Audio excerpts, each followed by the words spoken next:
नमस्कार। हाजिर हूँ एक नई कहानी लेकर। दोस्तों, चाहे कोई कितना ही आपका सगा हो, कितने ही आपके मिलने वाले हो, या कितना ही आपके कोई विश्वास पात्र आदमी हो, इन तीन लोगों पर कभी विश्वास नहीं करना चाहिए। पुराने समय की बात है।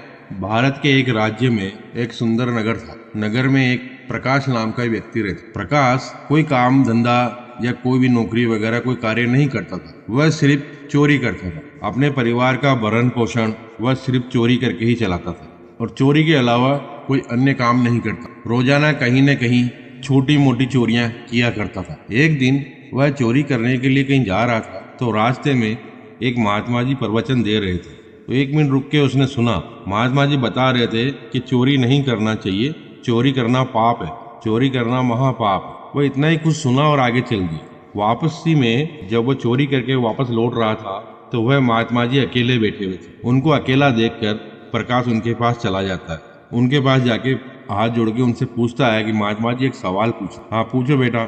चोरी करने से पाप लगता है? महात्मा जी ने कहा हाँ भाई, चोरी करने से तो पाप लगता ही है, चोरी करना पाप ही है। तो मुझे एक बात बताइए, अगर मैं छोटी चोरी करता हूँ तो मुझे कितना पाप लगेगा, और अगर मैं बड़ी चोरी करता हूँ तो कितना पाप लगेगा? इस पर महात्मा जी बोले बेटा, चोरी तो चोरी होती है, चाहे छोटी हो चाहे बड़ी, चोरी तो चोरी ही होती है, पाप तो लगेगा ही।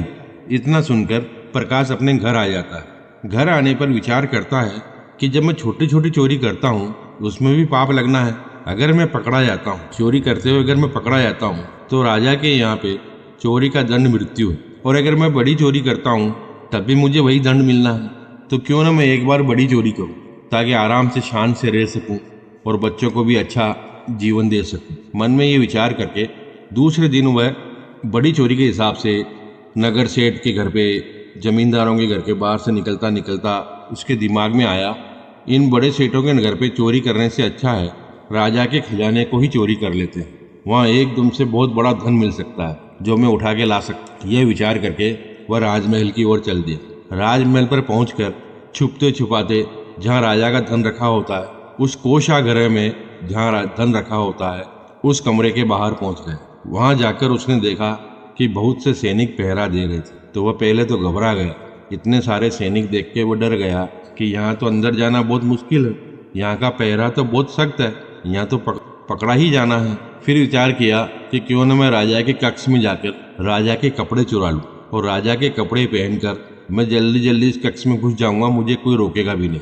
यह विचार करके वह राजा के कक्ष की ओर चल दिया। राजा के कमरे के बाहर जाकर उसने खिड़की पर से धीरे से पर्दा उठा के कमरे में झांक के देखा तो राजा सो रहा था, और वह चकित रह गया कि राजा की जो रानी है वह अर्धनग्न अवस्था के अंदर पलंग पर बैठी हुई थी और राजा सो रहा था। वह साइड में छुप गया और थोड़ी देर इंतजार करने के पश्चात फिर खिड़की में से देखा कि रानी तो अभी वैसे के वैसे ही बैठी है। तो उसने सोचा थोड़ी देर और इंतजार कर लेता हूँ। इस विचार से वह पास में रखी कुर्सी पर बैठने ही वाला था कि उसके हाथ से टेबल पे रखा फूलदान गिर गया। उस फूलदान के गिरने से जो आवाज आई वो रानी एकदम से बाहर आ गई, और रानी ने बाहर आके तलवार उसकी गर्दन पे रखी और उससे बोला, कौन हो तुम, कहाँ से आए हो, यहाँ क्या कर रहे हो, सच सच बताओ, नहीं तो मैं तुम्हारी गर्दन काट दूंगी। अब प्रकाश डर के मारे पसीने से लथपथ हो गया और वह रानी के आगे हाथ जोड़कर गिड़गिड़ाकर बोलने लगा कि रानी साहिबा, मेरी जान बख्श दो, मैं तो एक गरीब चोर हूँ, छोटी मोटी चोरी करके अपना गुजारा चलाता हूँ, अपना परिवार का पालन पोषण करता हूँ। अगर आप मुझे मार दोगे तो मेरे छोटे छोटे बच्चे हैं वो अनाथ हो जाएंगे। मैं आपको वचन देता हूँ कि आप इस बार मुझे छोड़ दो, मैं कभी भी दोबारा राजमहल की तरफ आऊँगा ही नहीं। मेरे बच्चों पे रहम करो और मुझे छोड़ दो। रानी को उसकी बात पर दया आ गई। रानी ने कहा, छोड़ तो मैं दूंगी, लेकिन तुम्हें मेरा एक कार्य करना होगा तो मैं तुम्हें जाने दूंगी। उसने पूछा, क्या रानी साहिबा? तो रानी ने कहा, इस समय मैं काम से पीड़ित हूँ, मेरे पति ने मुझे छोड़ के सो गए। यदि तुम अभी मेरे साथ समागम करोगे तो मैं तुम्हें जाने दूंगी, वरना एक ही झटके में तुम्हारी गर्दन काट दूं। इस अनोखी शर्त को सुनकर प्रकाश घबरा गया और कहने लगा, रानी साहिबा, आप ये कैसी बातें कर रही है? मैं तो एक चोर हूँ, आप इतने बड़े राज्य की महारानी है, मेरी क्या औकात है जो मैं आपके साथ ऐसा करूं? मेरे लिए तो ये सोचना भी बहुत बड़ा पाप है। रानी ने कहा, मैं कुछ नहीं सुनना चाहती, तुम्हें अगर अपनी जान पारी है तो तुम्हें यह करना ही होगा, नहीं तो मैं तुम्हारी गर्दन अभी उड़ा दूंगी। रानी की बात सुनकर प्रकाश बुरी तरह से घबरा गया और मन ही मन विचार करने लगा कि यदि मैं रानी की बात मान लेता हूँ और पकड़ा गया तो भी मारा जाऊंगा, और अगर रानी की बात नहीं मारता हूँ तो भी मैं मारा जाऊंगा। दोनों सूरतों में मौत तो मेरी निश्चित है। क्यों न रानी की बात मान ली जाए, हो सकता है मेरे बचने का कोई रास्ता निकल जाए। ये सोचकर उसने रानी साहिबा से कहा, रानी साहिबा ठीक है, मैं आपकी बात मानने के लिए तैयार हूँ, लेकिन मुझे 5 मिनट का समय दीजिए। मुझे लघु शंका आ रही है, 5 मिनट में लघु शंका से निवृत्त होकर 5 मिनट में आता हूँ। लघु शंका यानी सुसु करके आता हूँ। रानी ने कहा ठीक है, और अपने हाथ के इशारे से रानी ने बताया कि सामने शौचालय है, उस शौचालय में चले जाओ। अब प्रकाश उस शौचालय में चला जाता है और अंदर जाकर इधर उधर देख के वहां से भागने की जगह देखने लगता है, और प्रकाश को वहां से भागने का रास्ता मिल जाता है तो वहां से निकल के भाग जाता है। भागते भागते वह राजमहल के गेट के पास पहुंच जाता है तो वहां पर एक सैनिक उसे पकड़ लेता है। कौन हो तुम? इधर कहाँ जा रहे हैं? किधर से आ रहे हैं? सैनिक उससे पूछताछ करने लगा। प्रकाश पहले ही घबराया हुआ था, डरा हुआ। उसने सैनिक को सब कुछ सच सच बता दिया कि वह चोरी करने के इरादे से राजमहल में आया था और राजा के कपड़े चुराने के लिए अंदर गया तो रानी ने उसे पकड़ लिया, और रानी ने उसके सामने यह शर्त रख दी, और उसकी गंदी शर्त मेरे समझ में नहीं आई। उसकी गंदी शर्त मैं मानने को तैयार नहीं था, इसलिए मैं बहाना बनाकर शौचालय में जाके और शौचालय के पीछे से भागकर आ गया हूँ। सब कुछ उसने सच सच बता दिया। यह बात सुनकर सैनिक बोला, देख भाई, मैं तेरे को एक शर्त पर जाने दे सकता हूँ, और मेरी शर्त यह है कि तुम वापस रानी के पास जाओ और रानी से कहना मैं तुम्हारे साथ समागम करने के लिए तैयार हूँ, किंतु इससे पहले तुम्हें अपने हाथ से राजा को मारना होगा। सैनिक की यह शर्त सुनकर प्रकाश तो और घबरा गया। मन में विचार करने लगा कि सैनिक की शर्त तो और भी ज्यादा कठिन है। वैसे तो मेरे प्राण बच भी सकते थे, परंतु अब नहीं बचेंगे। अगर रानी से यह बात कही तो रानी मेरा सिर काट देगी। अब प्रकाश को चारों तरफ मौत ही मौत दिखाई दे रही थी। मजबूर होकर प्रकाश वापस महल में रानी के पास आ गया और फिर रानी से बोलने लगा, रानी साहिबा, मैं आपके साथ संबंध तो बना लूंगा, लेकिन अगर उसी समय राजा जी अगर जाग गए तो आप भी मरेंगी और मुझे भी मृत्युदंड मिलेगा। इसके लिए आपको एक काम करना होगा। पहले आप जाकर राजा का सर काट दो। जब राजा जी मर जाएंगे तो हम दोनों निडर हो जाएंगे, हमें किसी बात का डर नहीं रहेगा। अगर आपको मेरी ये शर्त मंजूर है तो मैं आपके साथ संबंध बनाने को तैयार हूँ, नहीं तो आपको और नहीं तो मुझे आपके हाथों से मरना भी मंजूर है। आप मुझे मार डालिए। इस बात पर रानी बोलती है, ये कौन सी बड़ी बात, मैं अभी जाकर राजा का सर काट देती। और काम से वशीभूत उस औरत ने, जब कोई भी व्यक्ति काम से वशीभूत हो जाता है तो उसको कुछ भी दिखाई नहीं देता। इसी प्रकार काम से वशीभूत होने के कारण रानी भी राजा का सर काटने के लिए तैयार हो गई और अंदर जाके उसने राजा का सर काट दिया। जैसे ही रानी ने राजा का सर काटा, खून का फव्वारा निकला और खून से रानी पूरी तरह से भीग गई और पलंग पे सब जगह खून ही खून देखकर रानी घबरा गई और बेहोश हो गई। रानी को बेहोश देखकर प्रकाश वहां से भाग गया और छुपता हुआ छुपाता हुआ वह राजमहल से बाहर निकल गया और अपने घर पहुंच गया। इधर थोड़ी देर में रानी को जैसे ही होश आया, उसने देखा कि राजा तो मरा हुआ पड़ा है और उधर प्रकाश भी नहीं है, वह भी भाग गया है। अब रानी जोर जोर से दहाड़े मार मार कर रोने लगी, चिल्ला चिल्ला कर रोने लगी तो दरबार के लोग आ गए। पूरे राज्य के अंदर बात फैल गई कि राजा की हत्या हो चुकी है। पूरे महल में शोर मच गया। सब लोग बातें करने लगे कि राजा की हत्या किसने की। किसी को कुछ पता नहीं चल रहा था, लेकिन उस सैनिक को पता था कि राजा की हत्या या तो रानी ने की है या उस चोर ने की है। बाकी किसी और को कुछ पता नहीं चला। असल में वह सैनिक सेना का सेनापति था। अब सेनापति के दिमाग में बात घूमने लगी कि राजा को या तो रानी ने मारा है या उस चोर ने मारा है। अब इस बात का कैसे पता लगा? बात का सही पता लगने पर ही रानी पे इल्जाम लगा सकते। दूसरे दिन राजा के अंतिम संस्कार की तैयारियां होने लगी। जब राजा की अंतिम संस्कार की तैयारियां हो चुकी थी तो रानी ने राजा के साथ सती होने का प्रस्ताव रख दिया और जाकर चिता पर बैठ गई। यह देखकर अब सेनापति विचार करने लगा कि अगर रानी ने राजा को मारा होता तो वह राजा के साथ सती क्यों होती, राजा के साथ मरने के लिए क्यों तैयार होती। इधर रानी तो पूरा श्रृंगार करके राजा के साथ चिता पर बैठ गई।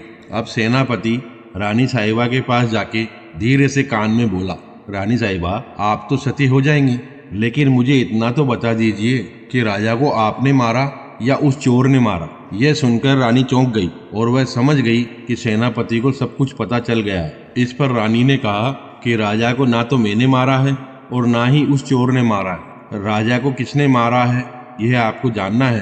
राजा को किसने मारा है अगर तुम्हें ये जानना है तो तुम्हें दक्षिण दिशा की तरफ जाना होगा। दक्षिण दिशा में जो जंगल है उस जंगल में एक कुटिया है और एक कुटिया के अंदर एक बूढ़ा आदमी रहता है। वह बूढ़ा आदमी ही तुम्हें सारी राजा की मृत्यु का रहस्य बता देगा। अब सेनापति को तो राजा की मृत्यु का रहस्य जानना था, इसलिए वह दक्षिण दिशा की तरफ जो जंगल है उस तरफ चल पड़ा। जंगल में पहुंचकर उसे कुटिया दिखाई दी और कुटिया के अंदर वह बूढ़ा आदमी उसे दिखाई दिया। उस बूढ़े आदमी को हाथ जोड़कर प्रणाम करके उसने पूछा कि मैं आपके पास आया हूँ कि राजा साहब की हत्या किसने की, आप मुझे बताइए। इस पर उस बूढ़े आदमी ने कहा कि अगर तुम्हें ये राजा की हत्या का रहस्य जानना है तो तुम्हें एक काम करना होगा। मेरी कुटिया के बाहर जो बकरा बंधा हुआ है उस बकरे की गर्दन काट दो। जैसे ही उस बकरे की गर्दन को आप काटोगे उसकी गर्दन हवा में उड़ने लगेगी। जब बकरे का सिर उड़ने लगेगा तो तुम बकरे के कान पकड़ लेना और लटक जाना। बकरे का सिर जहाँ भी तुम्हें लेकर जाएगा वहाँ तुम्हें तुम्हारे सवालों का जवाब मिल जाएगा कि राजा को किसने मारा है, ये सब मालूम चल जाएगा। अब सैनिक ने बाहर आके बकरे का सिर काट दिया। जैसे ही बकरे का सिर हवा में उड़ने लगा वह बकरे के कान पकड़कर लटक गया। सिर उड़ता उड़ता जंगल में काफी दूर चला गया और आगे जाके एक गुफा के बाहर वह नीचे गिर गया। अब सैनिक वहाँ खड़ा खड़ा विचार करने लगा कि यहाँ दूर दूर तक मुझे तो कुछ दिखाई नहीं दे रहा है, तो यहाँ मुझे राजा की मृत्यु का रहस्य कौन बताएगा। अब पास में ही वहाँ गुफा थी। गुफा में एक राक्षस रहता था और साथ में अपनी एक बेटी राक्षसी के साथ रहता था। शाम का समय हो चुका था तो राक्षस ने अपनी बेटी से कहा कि मैं बाहर जा रहा हूँ भोजन की तलाश और कहीं से भोजन लेकर आता हूँ। यह कहकर राक्षस चला जाता है। अब गुफा में राक्षस की बेटी राक्षसनी अकेली रह जाती है। इधर वह सेनापति थोड़ा घूमता घूमता गुफा के नजदीक पहुंच जाता है। जैसे ही वह गुफा के नजदीक पहुंचता है तो राक्षसनी को एकदम से मनुष्य के मांस की खुशबू आ जाती है। वह विचार करने लगती है कि मनुष्य के मांस की खुशबू आ रही है, जरूर आसपास में कोई न कोई मनुष्य है। यह सोचकर वह बाहर आती है। बाहर आकर जब प्रकाश को देखती है तो एक सुंदर सा नौजवान देखकर मन में विचार करने लगती है कि अगर मैं इसे मार कर खा जाऊंगी तो मेरा एक टाइम का भोजन बनेगा, लेकिन यह सुंदर नौजवान अगर इसको मैं अपने पास रख लेती हूँ तो इसके साथ संबंध बनाकर मैं कई दिनों तक काम की लड़ा कर सकती हूँ और आनंद के साथ जीवन निकाल सकती। यह विचार करके उसने झट से एक सुंदर स्त्री का रूप बनाकर उस सेनापति के सामने पहुंच जाती है। जब सेनापति उस लड़की को देखता है तो ऐसी सुंदर कन्या उसने कभी नहीं देखी थी। वह उस पर मोहित हो जाता है और वह लड़की वह राक्षसनी तो पहले ही उसे अपने ऊपर मोहित करने के लिए आई थी। अब दोनों गुफा के अंदर आ जाते हैं और आके खूब मस्ती करते हैं। थोड़े समय के बाद में जब राक्षस के आने का समय हो गया तो उस राक्षसनी ने प्रकाश को एक मक्खी बनाकर दीवार पर चिपका दिया और कहा, तुम मक्खी के रूप में दीवार पे ही चिपके रहना, साइड में इधर उधर कहीं मत उड़ना, नहीं तो मारे जाओगे। अब उस राक्षस के भय की वजह से सेनापति एक कोने में जाके मक्खी के रूप में एक कोने में जाके चिपक गया। जैसे ही राक्षस आया, अंदर आने के बाद अपनी बेटी से कहने लगा कि मुझे कहीं से मनुष्य की गंध आ रही है, लगता है कोई मनुष्य आके यहाँ छुप गया है, कोई मनुष्य हमारी गुफा में घुस आया है। तो उसकी बेटी ने बहाना बनाती हुई बोली, पिताजी कैसी बात करते हैं, मेरे होते हुए कौन मनुष्य यहाँ आ सकता है, अगर कोई यहाँ आया भी होता तो मैं उसे कच्चा चबा जाता। इस तरह की बातें करके उसने राक्षस की बातों को टाल दिया और उसे गुमराह कर दिया। इसी तरह जब भी राक्षस बाहर चला जाता तो वह राक्षसनी प्रकाश को वापस आदमी बना देती और उसके साथ मस्ती करती रहती, और जब भी राक्षस वापस आता तो उसे मक्खी बनाकर दीवार पर चिपका देती। इस तरह धीरे धीरे कुछ दिन बीत गए। जब काफी दिन बीत गए तो सेनापति को अपने परिवार की याद सताने लगी। उसे अपनी पत्नी की याद आने लगी और अपने बच्चों और अपने परिवार के बारे में चिंता करने लगा। अपने पत्नी और बच्चों की याद की वजह से वह वहां से भागने की तैयारी करने लगा, लेकिन वह उस राक्षसनी के चंगुल से नहीं निकल पा रहा था। इसी तरह एक दिन उसको मौका मिल गया और वह वहां से भाग गया। भागते भागते कुछ दिनों तक भागते रहने के बाद वह अपने ही नगर पहुंच गया और अपने घर पर पहुंचकर उसे बहुत खुशी हुई। अपने बच्चों से मिलकर खूब प्रसन्न हुआ और सोचने लगा, अच्छा हुआ मैं वहां से भाग के आ गया, नहीं तो वह राक्षसनी मुझे हमेशा जिंदगी भर के लिए रोज मक्खी बनाकर दीवार पर चिपकाती रहती। इस तरह घर पे आने के बाद जब कुछ दिन बीत गए तो उसके मन में फिर काम जागने लगा, काम की क्रीड़ा उत्पन्न होने लगी। अब उस सेनापति को उस राक्षसनी की याद आने लगी। उसका सुंदर चेहरा उसके सामने घूमने लगा, उसकी सुंदर बदन उसको दिखने लगा। अब रोज उसी के विचार में घूम रहने लगा और उसका ही विचार करने लगा। मन में काम और बढ़ता गया। इस तरह जब उसके मन में काम काफी तरह जाग गया तो वह विचार करता हुआ उसी जंगल में उसी कुटिया के आगे वापस उस बूढ़े आदमी के सामने पहुंच गया और उससे हाथ जोड़कर विनती करने लगा कि हे बाबा, मुझे फिर से उसी गुफा के बाहर पहुंचा दो, क्योंकि मैं वहां से भाग के आया हूं तो मैं वहां का रास्ता भूल गया हूं। एक बार मुझे वापस वहां पहुंचा दो, मैं वहां जाना चाहता हूं। वह बूढ़ा आदमी समझ गया कि यह सेनापति काम के प्रभाव में है और काम के वशीभूत होकर यह वापस उस राक्षसनी के पास जाना चाहता है। तब वह बूढ़ा बोलने लगा कि सेनापति जी, मेरे पास तो एक ही बकरा था जिसके सर काट के आप वहां चले गए थे, इसलिए मैं आपको अब वहां नहीं पहुंचा सकता हूं। इधर सैनिक काम के वशीभूत होकर मन ही मन उस राक्षसी से मिलने के लिए तड़पने लगा। उसने फिर हाथ जोड़कर उस बूढ़े आदमी से प्रार्थना की कि मुझे किसी भी तरह एक बार फिर से वहां पहुंचा दीजिए। मैं आपका एहसान मानूंगा और जिंदगी भर आप जो कहेंगे मैं वही करूंगा। तब वह बूढ़ा बोलने लगा, ठीक है, मैं तुम्हें वापस उस राक्षस से मिलवा तो दूंगा, तुम्हें वापस वहां पहुंचा दूंगा, पर इसके लिए तुम्हें अपने पुत्र को यानी अपने बेटे को मेरे पास लाकर उसका सर काटना होगा। इस तरह तुमने बकरे का सिर काटा था, उसी प्रकार अपने पुत्र का सर काटना होगा। इस पर सेनापति बोलने लगा, ये कौन सी बड़ी बात है, मैं अभी जाकर अपने पुत्र को बुला के लाता हूँ। वह दौड़ा दौड़ा गया और अपने पुत्र को लेके आ गया। अब उस बूढ़े ने कहा कि तुम इसका सिर काट दो, इसका सिर भी हवा में उड़ने लगेगा और तुम उसकी सहायता से उस राक्षसी तक पहुंच जाओगे। अब काम के वशीभूत होकर सैनिक को कुछ भी सूझ नहीं रहा था। वह पूरी तरह से काम के वशीभूत हो चुका था। उसको सिर्फ राक्षसी का सुंदर शरीर, राक्षसी का सुंदर चेहरा, सुंदर शरीर वही दिखाई दे रहा था। तो वह अपने पुत्र का सर काटने के लिए तैयार हो गया और जैसे ही उसने तलवार उठाई और तलवार उठाकर अपने पुत्र का सर काटने लगा तो उस बूढ़े आदमी ने उसका हाथ पकड़ लिया और कहा कि यही तुम्हारे प्रश्न का जवाब है। तुम जिस सवाल के जवाब में घूम रहे थे कि राजा को किसने मारा, यही तुम्हारे सवाल का जवाब है। आज हवस के वशीभूत होकर तुम अपने पुत्र का सर काटने के लिए तैयार हो गए। तुम्हारे सवाल का जवाब है कि राजा को किसने मारा। राजा को न तो रानी ने मारा और ना ही चोर ने मारा, राजा को हवस ने मारा। जिस तरह तुम काम वासना के वशीभूत होकर, काम में अंधा होकर तुम अपने बेटे को मारने के लिए तैयार हो गए, उसी तरह उसी हवस के वशीभूत होकर मनुष्य अंधा हो जाता है और वह गलत से गलत काम भी कर जाता है। दूसरा, धन के लालच में आकर कोई भी किसी को मार डालता है। और तीसरा, क्रोधी व्यक्ति हमेशा क्रोध में अंधा होकर सब कुछ भूल जाता है और वह सब कुछ कर डालता है जिसके लिए उसे जीवन भर पछताना पड़ता है। क्रोध में उसकी बुद्धि क्षीण हो जाती है और उसे अपना पराया कुछ नहीं देख पाता है। इसलिए इन तीनों से हमेशा बच के रहना चाहिए। काम, क्रोध और लालच, इन तीनों से हमेशा बच के रहना चाहिए, नहीं तो बाद में जीवन भर पछताना पड़ता है। दोस्तों, आपको ये कहानी कैसी लगी कृपया कमेंट में जरूर बताएं और इस वीडियो को लाइक करें। मिलते हैं दूसरी कहानी में एक नई कहानी के साथ। धन्यवाद।